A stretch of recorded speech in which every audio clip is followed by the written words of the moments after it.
YouTube has given me the ability to create the life that I want, which is quite a big thing to say. It's almost surreal that this is what my life is. It's incredible. Hey, I'm Ali A, and this is my YouTube journey. But before we get into that, here's a quick word on the uTure show. The uTure show gives you the chance to be put in front of some of the biggest gaming content creators in the world, and with a cash prize of $100,000 for the winner. There's so many reasons to enter. So make your YouTube short and submit your application at uture.show.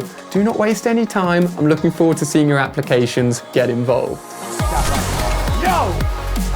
So many people out there want to be YouTubers, and when I started 12 plus years ago, it wasn't even a word that someone would understand. You couldn't make money from making YouTube videos, and now it's so well known and it's so popular.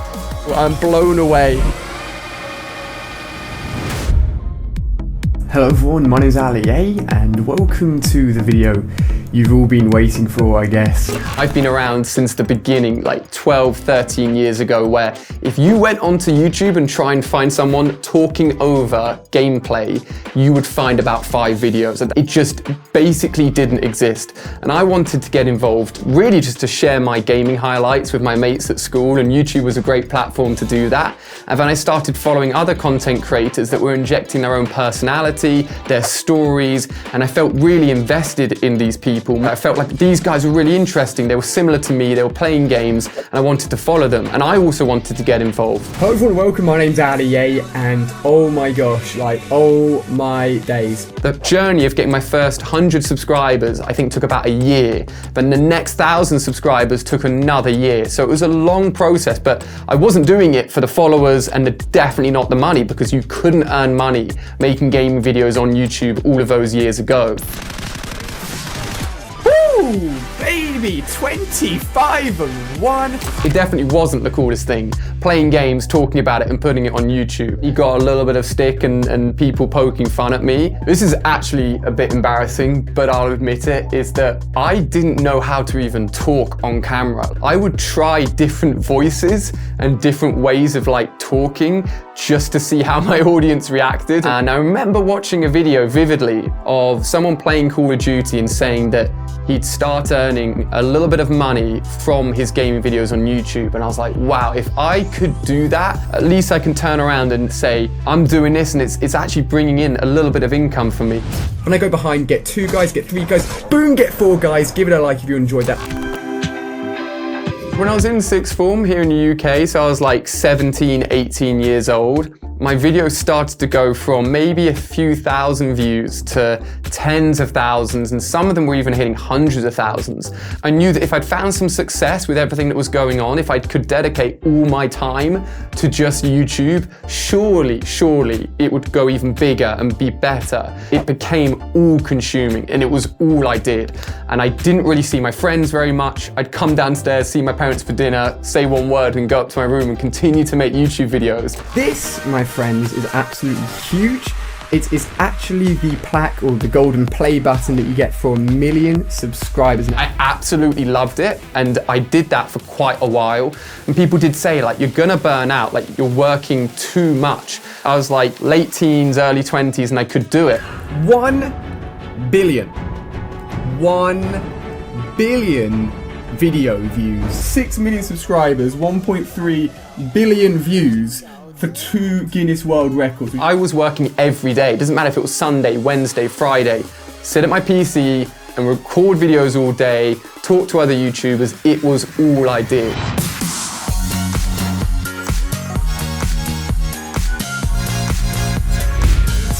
Claire is going to be joining me for this video. I'm married now, but when I first started dating Claire, it was huge. I suddenly had someone else I got to think about all the time. I had someone I need to spend time with on the weekends. I realized that a balance is needed, and it's something I'm still finding, and probably a lot of content creators out there that are big are still finding. It's a very fine balance that I'm always working on to make sure that I'm enjoying what I'm doing, but also having time away from work as well. If I didn't find that fine balance, I would burn out, and maybe I would just stop making videos and I would just fall away. The front-facing persona of almost all YouTubers is that what they're doing is very easy, it's entertaining, it's fun to watch, and that kind of alludes to the fact that behind the scenes it's just as easy. It isn't the case. I'm prepping my personal life and business life months and months ahead of time, so that if I go away for 2 weeks, there's videos going out and that doesn't suddenly become a 2-week void of content. That just doesn't work. A lot of that definitely means surrounding yourself with great people as well. And if you're sat there and you're just trying to do something you're passionate about by yourself, it's only going to be accelerated and made easier and made more fun if you're surrounding yourself with people that are in a similar position and chasing those dreams as well. When I started YouTube and it was just me making videos and earning a little bit of money, jumping all the way to now where there's so many moving parts, it has transitioned from just me being Ali A making videos to being a company, to having a structure, to having lawyers, to having financial advice, to having accountants. You do need these people around you when you're building up something that ends up being, as fortunately, as big as this.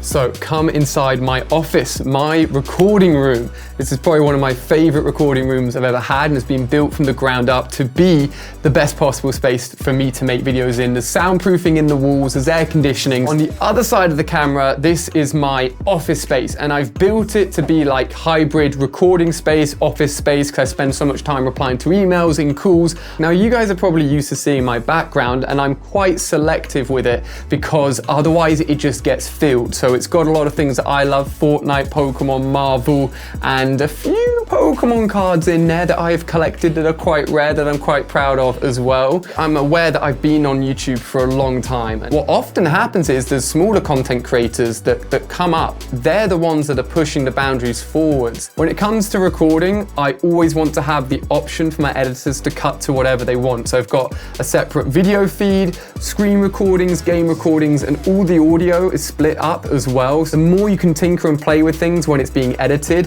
the better it's going to turn into a YouTube video when it finally gets uploaded. I want this room to be able to be customized as I see fit, to record how I want to record it, and the ability to change all of the lights, make them dimmer, make them brighter, change if they're super blue and cool, if they're a little bit warmer. There's even an LED strip down the bottom near my plaques, and I can completely change that color to be whatever I want it to be. The tools and the information that YouTube gives you in your back end, in the studio of YouTube, there's so much information, and I have people in my team that just look at that information all the time to get learnings from it, to improve the content we're making. Something as simple as, if people are dropping off your video in the intro, which is when most people click a video and decide whether or not they're going to watch it or not watch it, how can you make that intro really engaging, really dynamic, and really well edited? Is there captions on screen? Are you giving people a reason to watch further than the first 10 seconds? I've seen channels over the past year that have grown bigger than me, and like they've only been making videos for like a year. Like anybody can blow up, anybody can do well on YouTube. I think I'm like, I don't know, 4,000 or 5,000 videos in at this point. And that only comes from being able to enjoy what you're doing, self-motivate, and constantly want to improve. And I think that will tie everyone together that has seen success on YouTube. If you're doing YouTube, do videos you enjoy, do videos that make you have fun, and who knows, one day maybe you could be even bigger than me and even more successful, and I hope it happens to one of you out there. YouTube has given me the ability to create the life that I want, which is quite a big thing to say, and it hasn't been an easy journey to get there, but I'm very, very fortunate for that, and very fortunate for the people that I've met along on that journey as well. It's almost surreal that this is what my life is. It's incredible. uTure is something that has existed in my head for 18 months, and now it's here, and people know uTure as the uTure show, where hopefully they will get to be one of the contestants on the show, so hopefully win the uTure show. But we've got more than that going on that we're also building up behind the scenes as well. We're building out a uTure Academy where people can get access to information, support, and help. Stay tuned, uTure's got a lot of things going on. The show is just a start, which is an exciting thing to say. Make sure you're subscribing on the uTure YouTube channel. I'm so excited. We'll see you soon.